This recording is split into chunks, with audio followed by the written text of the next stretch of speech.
I'm currently the Garden and Trails programmer at the Deanery, and I organize the conifer walks this year. Our goals for this hike, primarily we want to get folks outdoors enjoying nature in the winter, which is when a lot of people tend to hide away.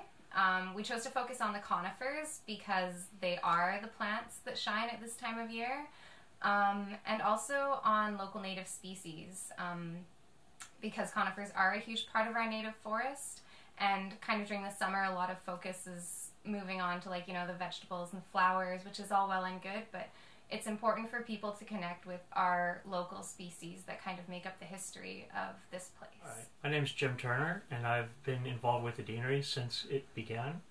I live just 5 kilometers down the road, where I operate an organic farm. So we will be going on a walk up through some trails through the woods, which go through several different parts of a typical Acadian forest in this area. Part of the forest there was harvested within a generation, and then other parts were harvested a couple of generations ago.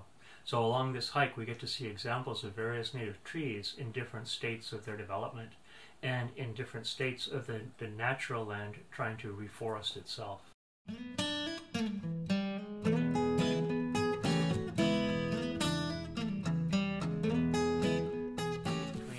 Carolinian forest to the south, which is more deciduous trees, and the boreal forest to the north, which is pretty much conifer exclusively. So we're in the middle. So we have a fair number of coniferous trees, and then also a fair number of deciduous trees, all growing together. So our forest is quite diverse. There's about 30 to 35 species of trees that will grow in the Acadian forest.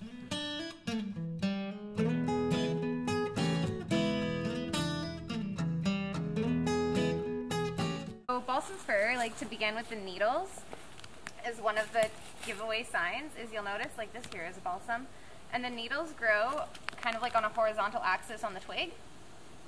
First thing to look for. They're also, like, some trees have like stiffer pointy needles. These guys have got soft needles with rounded tips. If you're looking at the bark, another telltale sign of a balsam fir is, like, you can come have a look at this. There's sap-filled blisters right over here, which you can actually pierce, and the sap is, like, delicious but also medicinal. And the bark kind of keeps like a smooth texture and a grayish color, like, throughout the lifespan of the tree. Balsam fir is a pioneer plant because when you have a clear cut, it's really the first tree that comes back, because it's a conifer that grows well in the sun but not very well in the shade.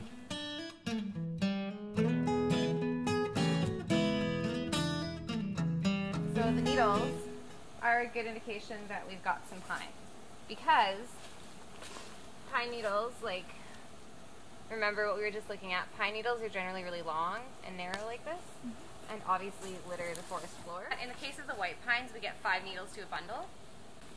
Like, the younger bark up top is smooth, but as you go down, like as the tree ages, we get these really kind of like distinct furrows and kind of a grayish color. They'll become one of the larger trees in a short amount of time. Say in 50 years they'll be larger than a spruce. The red spruce will be in 50 years. That helps for reforestation. So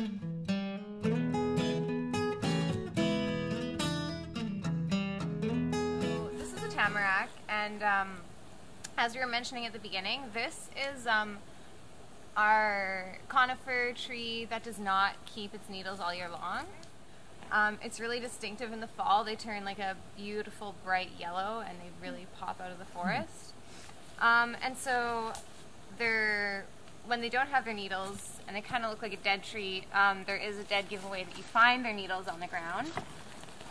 And their needles, like, this is all tamarack needles, also known as larch. Around here people call it juniper, although juniper is a different plant. And so you'll see they're kind of like long and thin and soft. They're pretty different from all of the other ones we've looked at today. When you look up in these, you can see the little buds. See how the branches are covered with little buds? You know, each of those buds will generate a dozen needles, a large number of needles. And so it's quite fluffy looking when they grow. Larch is very adaptable for wet environments, and so it will grow in standing water. Not a lot of trees will, but they will. And often trees which like to grow in very moist environments have natural properties which resist fungal rot.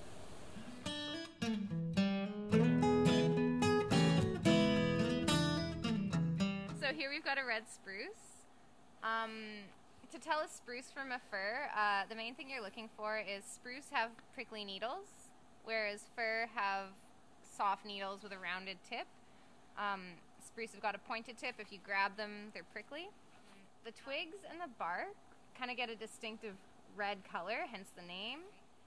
Needles are all the way around the twig, and they also have like a really straight growth pattern, just like the balsams do, so they kind of like resemble each other in shape, but not so much in like color or texture. As the forest matures, it becomes more sprucey, because there's some of the spruces tend to thrive better in a shady environment at the beginning.